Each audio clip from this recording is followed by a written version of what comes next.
নমস্কাৰ টাইমেটাৰ দৰ্শকক মই জ্যোতিদীপ বৈশ্যই স্বাগতম জনাইছো আমি আপোনালোকৰ বাবে ভাৰত চীন সংঘাতৰ সম্পৰ্কত এটা ডাঙৰ খবৰ লৈ আহিছো কিয়নো ভাৰতৰ বিদেশ মন্ত্ৰালয়ৰ তৰফৰ পৰা এই সমগ্ৰ বিষয়টোক লৈ এতিয়া প্ৰতিক্ৰিয়া প্ৰকাশ কৰা হৈছে আৰু ভাৰতৰ বিদেশ মন্ত্ৰালয়ৰ তৰফৰ পৰা কিছু সময়ৰ আগতে স্পষ্ট কৰি দিয়া হৈছে যে চীনে ভাৰতৰ লগত যি দ্বিপাক্ষিক চুক্তি কৰিছিল সেই চুক্তিৰ পূৰ্ণ উলংঘা কৰিছিল আৰু লাইন অফ এক্সুৱেল কন্ট্ৰলত বিশ্বাসঘাতকতা কৰি চীনে আক্ৰমণ কৰিছিল চীনৰ সৈন্যই ভাৰতীয় সেনাৰ ওপৰত আক্ৰমণ কৰিছিল আৰু সেই কথা ভাৰতৰ বিদেশ মন্ত্ৰালয়ৰ তৰফৰ পৰা স্পষ্টভাৱে প্ৰকাশ কৰি দিয়া হৈছে আৰু কোৱা হৈছে যে এলএচিত ভাৰতে নহয় চীনেহে প্ৰৱেশ কৰিছিল আৰু সম্পূৰ্ণৰূপে ভাৰত চীনৰ মাজত হোৱা দ্বিপাক্ষিক চুক্তিক ভংগ কৰা হৈছে এই মুহূৰ্তত সেই ডাঙৰ খবৰটো আমি টাইমেটৰ দৰ্শকক লৈ আহিছো আৰু আমি আপোনালোকক জনাম যে ভাৰত চীনৰ সীমা বিবাদক লৈ ভাৰতৰ তৰফৰ পৰা কিছু মুহূৰ্তৰ আগতে প্ৰতিক্ৰিয়া আহিছে ভাৰতৰ বিদেশ মন্ত্ৰালয়ে সমগ্ৰ বিষয়টোক লৈ প্ৰতিক্ৰিয়া প্ৰকাশ কৰিছে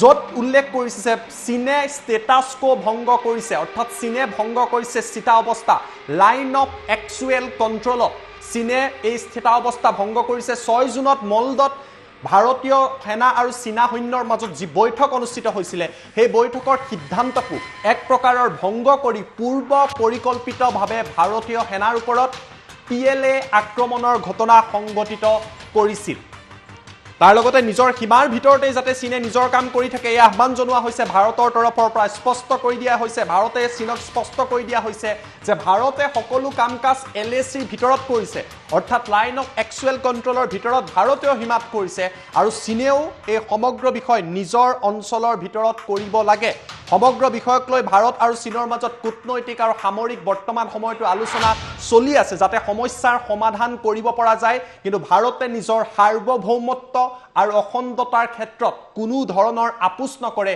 সেই কথা স্পষ্টভাৱে ভাৰতৰ তৰফৰ পৰা প্ৰকাশ কৰি দিয়া হৈছে কিছু মুহূৰ্তৰ আগতে আনুষ্ঠানিকভাৱে বিদেশ মন্ত্ৰালয়ৰ তৰফৰ পৰা এই মন্তব্য আহিছে ভাৰত চীনৰ সীমা বিবাদক লৈ মন্তব্য আহিছে য'ত ভাৰতৰ তৰফৰ পৰা স্পষ্ট কৰি দিয়া হৈছে ভাৰতে কোনো নিয়ম ভংগ কৰা নাই দ্বিপাক্ষিক যি চুক্তি আছিল ভাৰত আৰু চীনৰ মাজত সেয়া চীনৰ তৰফৰ পৰা ভংগ কৰা হৈছে 1996 চন আৰু 2005 চনত ভাৰত আৰু চীনৰ মাজত চুক্তি আছিল যে এলএচিত যেতিয়া থাকিব কোনো ধৰণৰ ফায়াৰ আৰ্মছ নাইবা অস্ত্ৰ-শস্ত্ৰ লৈ নাযায় ইয়াৰ উলংঘা কৰি চীনা সৈন্যই নিখাৰ ভাগত ভাৰতীয় সেনাৰ ওপৰত জপিয়াই পৰিছিল আক্ৰমণ কৰিলে 20 গৰাকীকৈ বীৰ সেনা জোৱানক আমি হেৰুৱাবলগীয়া হ'ল তেওঁলোক শহীদ হ'ল আৰু তাৰ পাছত এলএচিত অতিক্ৰম কৰি গালৱান উপত্যকা আৰু পাঙংছ অঞ্চলত চীনে ক্ৰমান্বয়ে নিজৰ সেনা বাহিনীৰ অৱস্থিতি বৃদ্ধি কৰিছে এই সমগ্ৰ বিষয়ক লৈ ভাৰতে স্পষ্টভাৱে চীনক জনাই দিছে ভাৰতে নিজৰ সীমাত আছে নিজৰ সীমাত সকলো কাম কৰি আছে কিন্তু চীনে এই ক্ষেত্ৰত গুৰুত্ব দিয়া নাই চীনে নিজৰ সামৰিক শক্তি তেওঁলোকে প্ৰদৰ্শন কৰাৰ বাবে এনেকুৱা নিকৃষ্ট কাণ্ড কৰিছে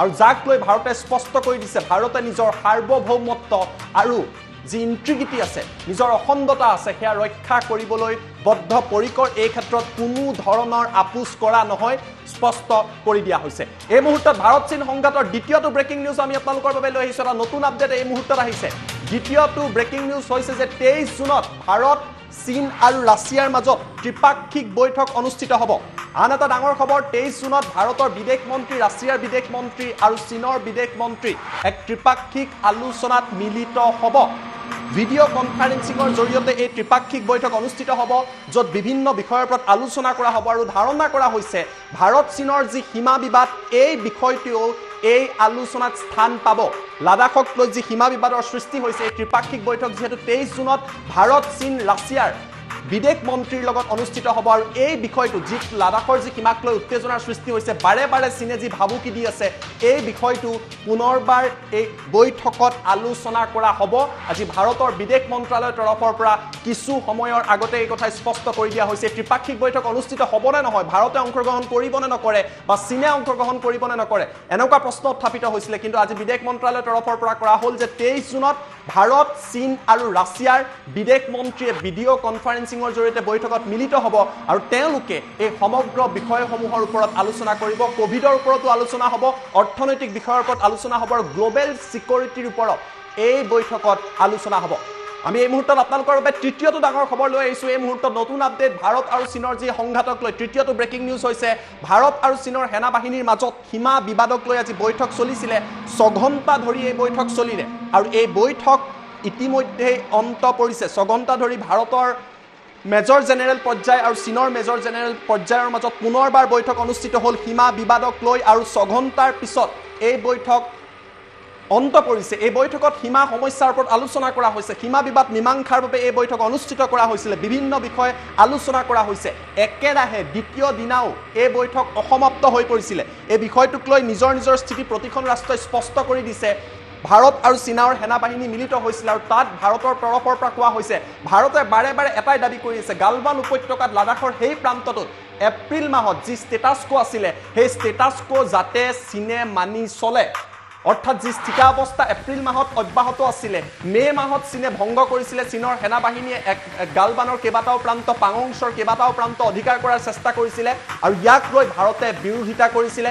ভাৰতীয় সেনাই চীনা সেনাক উভতি ধৰিছিল আৰু তাৰ পাছত বিশ্বাসঘাতক নিকৃষ্ট চীনে পূৰ্ব পৰিকল্পিতভাৱে ভাৰতৰ ওপৰত আক্ৰমণৰ ঘটনা সংঘটিত কৰিছে, য'ত 20 গৰাকীকৈ বীৰ শ্বহীদক আমি হেৰুৱাবলগীয়া হৈছে। ইয়াৰ মাজতে প্ৰচাৰ চলি আছিলে যে ভাৰতৰ বহু সৈন্য চীনই হয়তো আৰু কেইগৰাকীমান সেনাবাহিনীৰ লোকক হয়তো চীনে আবদ্ধ কৰি ৰাখিছে, কিন্তু বিদেশ মন্ত্ৰালয়ে কৈছে যে এগৰাকীও ভাৰতীয় সৈন্য এই মুহূৰ্তত মিচিং নাই, অৰ্থাৎ হেৰাই থকা নাই। 20 গৰাকী শ্বহীদ হৈছে আৰু যিসকল তাক বাদ দি যিসকল আঘাতপ্ৰাপ্ত হৈছিলে তেওঁলোকক চিকিৎসা প্ৰদান কৰি থকা হৈছে। আমি আপোনালোকক কেইখনমান ফটোগ্ৰাফো দেখুৱাম যদি আমাৰ লগত আছে। গালৱান উপত্যকাত কিদৰে চীনৰ কেম্প গঢ়ি উঠিছে, কেইবাটাও প্ৰান্তত পাঙংছ অঞ্চলত কিদৰে কেম্প গঢ়ি উঠিছে সেই দৃশ্য দেখুৱাম। আপোনালোকে আচৰিত হ'ব যে চীনে ক্ৰমান্বয়ে এই সমগ্ৰ প্ৰান্তটোত, গালৱান উপত্যকা হওক, পাঙংছ হ্ৰদ হওক, এই সমগ্ৰ অঞ্চলটোত আচলতে নিজৰ বিভিন্ন তেওঁলোকৰ সেনাবাহিনীৰ অৱস্থিতি বৃদ্ধি কৰা পৰিলক্ষিত হৈছে। এই সমগ্ৰ ঘটনাক লৈ বিশ্বৰ দৃষ্টি নিবদ্ধ হৈ আছে। সমগ্ৰ দেশত বয়কট চাইনা এক ধ্বনি এই মুহূৰ্তত উচ্চাৰিত হৈছে। ইয়াৰ মূল কাৰণ হৈছে যে চীনে ভাৰতক অশান্ত কৰিবলৈ ধাৰাবাহিকভাৱে এনেকুৱা নিকৃষ্ট কাণ্ড কৰি আছে আৰু তাৰ বাবেই এনেকুৱা এক পৰিৱেশৰ সৃষ্টি হৈছে। ছেটেলাইটত বহু ইমেজ আহিছে, আমি আপোনালোকক এখন এখনকৈ সেই ইমেজবিলাক দেখুৱাম। যিসমূহ ইমেজ আহি পৰিছে, চীনে কিদৰে নিজৰ সেনাৰ অৱস্থিতি বৃদ্ধি কৰিছে আমি আপোনালোকক দেখুৱাম। এইসমূহ দৃশ্য আপোনালোকে প্ৰত্যক্ষ কৰিছে। আমি আপোনালোকক দেখুৱাইছোঁ যে কি এক পৰিৱেশৰ সৃষ্টি হৈছে। এইসমূহ প্ৰান্ত, যি প্ৰান্তত উত্তেজনাৰ সৃষ্টি হৈছিলে গালৱান উপত্যকাৰ, এই প্ৰান্তসমূহত চীনৰ সেনাৰ অৱস্থিতি ক্ৰমান্বয়ে বৃদ্ধি কৰিছে। এফালে চীনে শান্তিৰ কথা কৈছে আৰু আনফালে চীনে নিজৰ সেনাবাহিনীৰ অৱস্থিতি বৃদ্ধি কৰিছে। আমি দ্বিতীয়খন ফটো আপোনালোকক দেখুৱাইছোঁ। এয়া দেখিছে, যিসমূহ দেখিছে চাইনিজ ট্ৰুপছ গালৱান, পাঙংছ আৰু লাইন অফ এক্সুৱেল কণ্ট্ৰলৰ এই সমীপৱৰ্তী অঞ্চলত, ভাৰতীয় এইসমূহ সীমাৰ কাষত এইদৰে চীনে নিজৰ পজিশ্যন এইসমূহ বৃদ্ধি কৰা পৰিলক্ষিত হৈছে। এইসমূহ হৈছে চীনৰ প্ৰকৃত চৰিত্ৰ। এফালে শান্তিৰ কথা কৈছে, আলোচনাৰ কথা কৈছে, কিন্তু চীনে গালৱান আৰু পাঙংছৰ পৰা লাডাখৰ এই সীমাৰ পৰা আঁতৰি যাব বিচৰা নাই। আমি আন এখন ফটো আপোনালোকক দেখুৱাইছোঁ। এয়া ছেটেলাইট ইমেজ। এয়া দেখিছে, ইয়াত চীনা সৈন্যৰ অৱস্থিতি, এইবিলাক প্ৰান্তত চীনা সৈন্যৰ অৱস্থিতি আৰু এই যিবিলাক কাম চীনে কৰিছে, আজি ভাৰতে স্পষ্ট কৰি দিছে এইসমূহ যিবিলাক কাম বিভিন্ন সময়ত কৰি আহিছে, কেৱল এই সময়তে নহয়, ইয়াৰ মূল উদ্দেশ্য হৈছে পূৰ্ব পৰিকল্পিতভাৱে ভাৰতক অস্থিৰ কৰা। নেপালক চীনে ইন্ধন যোগাইছে, পাকিস্তানক চীনে ইন্ধন যোগাইছে ভাৰতৰ বিৰোধিতা কৰাৰ বাবে। নেপালেও এতিয়া চীনৰ সাহসত ক'ব বিচাৰিছে, কেইবাটাও প্ৰান্ত নিজৰ বুলি ক'ব বিচাৰিছে। ইয়াৰ মূল উদ্দেশ্য হৈছে ভাৰতক অশান্ত কৰাৰ। আমি আন আপোনালোকক দৃশ্যাংশ দেখুৱাইছোঁ এই মুহূৰ্তত। এইসমূহ কেম্পৰ দৃশ্য। এইদৰে চীনে ইয়াত বিভিন্ন কেম্প তেওঁলোকৰ অস্ত্ৰ শস্ত্ৰ লৈ আহিছে আৰু গালৱান উপত্যকাৰ, লাডাখৰ গালৱান উপত্যকাৰ LACৰ একেবাৰে কাষতে লৈ আহিছে। চীনৰ এই যি কাৰ্যকলাপ তাৰ ওপৰত বিশ্বৰ দৃষ্টি নিবদ্ধ হৈ আছে। আমেৰিকায়ো এই সমগ্ৰ বিষয়ৰ ওপৰত নজৰ ৰাখিছে, অন্যান্য দেশে নজৰ ৰাখিছে।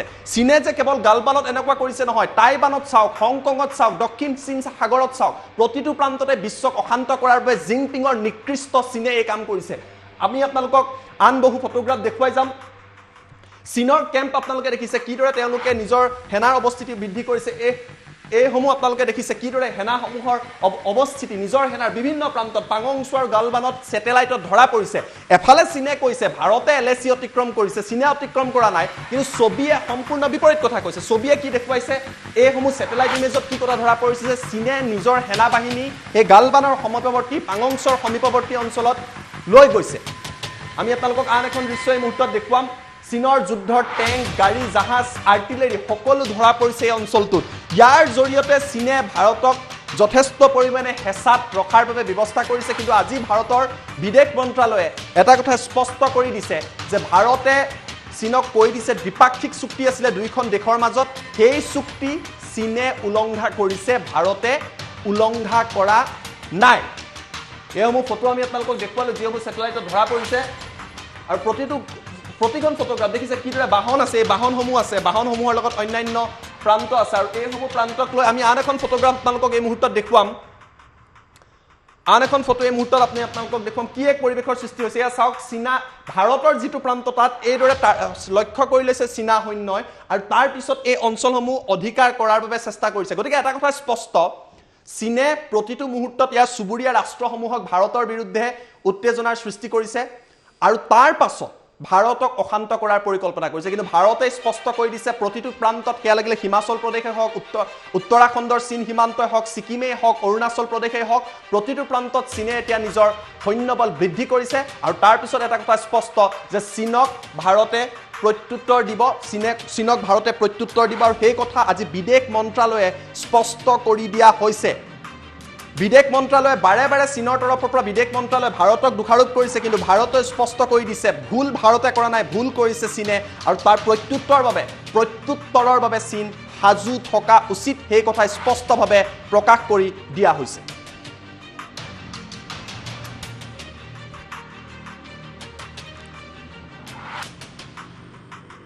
সেয়া আমি আপোনালোকক জনাই আছো। এফালে আমি আপোনালোকক কৈ আছো, চীনে কেৱল ইয়াতে ক্ষান্ত থকা নাই, ভাৰতৰ চুবুৰীয়া ৰাষ্ট্ৰসমূহক ভাৰতৰ বিৰুদ্ধে বৰ্তমান সময়ত বিভিন্ন প্ৰান্তৰ প্ৰতিক্ৰিয়াৰ সৃষ্টি কৰিছে। নেপালৰ সংবিধান ইতিমধ্যে সংশোধন কৰা হৈছে, আৰু তাৰ পিছত ভাৰতে তিনিটাকৈ প্ৰান্তক নেপালে নিজৰ বুলি দাবী কৰিছে। মানচিত্ৰ সলনি কৰিলে, নেপালে নিজৰ মানচিত্ৰ সলনি কৰিছে, আৰু ইয়াৰ অন্তৰালতো চীন আছে। উত্তৰাখণ্ডৰ লিপুলেক, লিম্পিয়াধুৰা, এই যিকেইটা প্ৰান্ত আছে, আৰু কালাপানী, এই তিনিটা প্ৰান্ত ভাৰতৰ, এই তিনিটা প্ৰান্ত চীনৰ একেবাৰে সীমাত আছে। আৰু সেইবাবে নেপালে এতিয়া নিজৰ সম্পূৰ্ণ সংবিধান সংশোধন কৰি নিজৰ মানচিত্ৰ সলনি কৰি ভাৰতৰ তিনিটা প্ৰান্ত লিম্পিয়াধুৰা, লিপুলে আৰু কালাপানী, এই তিনিটা প্ৰান্তক নিজৰ অংশ বুলি দাবী কৰিছে, আৰু তাৰ বাবে সংবিধান সংশোধন পৰ্যন্ত কৰিছে। গতিকে কল্পনা কৰক, যিখন নেপালক ভাৰতে প্ৰতিটো মুহূৰ্তত সহায় কৰি আছিলে, যিখন নেপালৰ লগত ভাৰত সদায় থাকে, ভাৰতে প্ৰতিটো ক্ষেত্ৰত সহায় কৰি আছে, সেইখন নেপালে এতিয়া চীনৰ কথা মতে, তেওঁলোকৰ যি চৰকাৰ আছে, কমিউনিষ্ট চৰকাৰ আছে, চীনৰ জিনপিঙৰ কথা মতে ভাৰতৰ বিৰুদ্ধে এতিয়া কাণ্ড কৰিছে। লিপুলেক, লিম্পিয়াধুৰা আৰু কালাপানীক এতিয়া নেপালে নিজৰ বুলি দেখুৱাইছে, তেওঁলোকে সংবিধান সংশোধন কৰিছে, আৰু নতুন ৰাজনৈতিক মানচিত্ৰ প্ৰকাশ কৰিছে। ভাৰতক অস্থিৰ কৰাৰ বাবে কমিউনিষ্ট দেশ ৰঙা চীনৰ এয়া ষড়যন্ত্ৰ, আৰু এই ষড়যন্ত্ৰ ধাৰাবাহিকভাৱে অব্যাহত আছে। কিন্তু ভাৰতে কৈছে লিপুলেক, লিম্পিয়াধুৰা আৰু কালাপানী উত্তৰাখণ্ডৰ হয়, ভাৰতৰ হয়, কোনো কাৰণতে এই প্ৰান্ত তিনিটা নেপালৰ নহয়। আৰু চীনৰ কথা মতে নেপালে এনেকুৱা যি কামেই নকৰক কিয় ভাৰতে নিজৰ অখণ্ডতা ৰক্ষা কৰাৰ বাবে সদায় বদ্ধপৰিকৰ, এই কথা চীনৰ ক্ষেত্ৰতো স্পষ্ট কৰি দিয়া হৈছে। আৰু নেপালে যিমান দাবী নকৰক কিয়, যিমানেই দাবী নকৰক কিয় ভাৰতে নিজৰ অখণ্ডতা ৰক্ষা কৰিবলৈ সদায় সাজু হৈ আছে। আমি পুনৰবাৰ কৈছোঁ, উত্তৰাখণ্ডৰ এই তিনিটা প্ৰান্ত কিয় গুৰুত্বপূৰ্ণ। ভাৰত আৰু চীন সীমান্তত উত্তৰাখণ্ডত লিপুলেক, লিম্পিয়াধুৰা আৰু কালাপানী আছে, এই তিনিটা প্ৰান্ত। ইয়াৰ জৰিয়তে অতি সহজতে ভাৰতৰ চৰকাৰে, ভাৰতীয় সেনাই ইয়াত পথ নিৰ্মাণ কৰিছিলে, BROৱে এটা পথ নিৰ্মাণ কৰিছিলে। সেই পথৰ সহায়ত অতি সহজতে চীন সীমান্তলৈকে ভাৰতৰ সেনাবাহিনী যাব পাৰে। ইয়াত চীন শংকিত হ'ল, চীন যিহেতু পোনপটীয়াভাৱে এই ক্ষেত্ৰত হস্তক্ষেপ কৰিব নোৱাৰিলে, তাৰ বাবে নেপালত থকা কমিউনিষ্ট চৰকাৰক, যি অলিৰ চৰকাৰ আছে, সেই চৰকাৰক তেওঁলোকে ইনফ্লুৱেঞ্চ কৰিলে, আৰু তাৰ পিছত নেপালক ক'লে যে আপোনালোকে এই তিনিটা প্ৰান্ত নিজৰ বুলি উল্লেখ কৰক। তাৰ পিছত নেপালে কি কৰিলে, মানচিত্ৰ তেওঁলোকে সংবিধান সংশোধন কৰিলে, ৰাজনৈতিক মানচিত্ৰ প্ৰকাশ কৰিলে, আৰু ভাৰতৰ উত্তৰাখণ্ডত থকা লিপুলেক, লিম্পিয়াধুৰা আৰু কালাপানীক নেপালে নিজৰ বুলি উল্লেখ কৰিলে, আৰু ইয়াৰ অন্তৰালতো কিন্তু চীন দেশেই আছে। ভাৰতে চীনকেই কৈ দিছে যে আমি সাৰ্বভৌমত্ব আৰু অখণ্ডতা কোনো কাৰণতে কম্প্ৰমাইজ নকৰে, আপোচ নকৰে। গতিকে নেপালৰ ক্ষেত্ৰত ভাৰতৰ স্থিতি কি হ'ব পাৰে সেয়া আপোনালোকে নিজেই বিবেচনা কৰিব পাৰিছে। কিন্তু চীনৰ কথা মতেই, বিশ্বাসঘাতক চীনৰ কথা মতেই এতিয়া নেপালেও ভাৰতৰ লগত বিশ্বাসঘাতকতা কৰা পৰিলক্ষিত হৈছে। কিন্তু চীনক প্ৰত্যুত্তৰ দিয়াৰ বাবে প্ৰতিটো মুহূৰ্তত সাজু হৈ আছে ভাৰতীয় সেনা, ভাৰতৰ চৰকাৰ। ভাৰতীয় সেনাই ইতিমধ্যে কৈছে যে সকলো প্ৰয়োজনত, যদি প্ৰয়োজন হয়, যদি বাৰে বাৰে ভাৰতক প্ৰভোগ কৰা হয়, ইয়াৰ উত্তৰ কিন্তু ভাৰতে প্ৰদান কৰিব। কাইলৈ সৰ্বদলীয় বৈঠকো আছে, সেই বৈঠকৰ ওপৰত দৃষ্টি নিবদ্ধ হৈ থাকিব। প্ৰধানমন্ত্ৰীৰ যি সৰ্বদলীয় বৈঠক আছে, সেই বৈঠকত এই সীমা সমস্যা আলোচনা কৰা হ'ব, আৰু তাৰ পাছত হয়তো ভাৰতে কোনো বৃহৎ সিদ্ধান্ত লোৱাৰ সম্ভাৱনা আছে।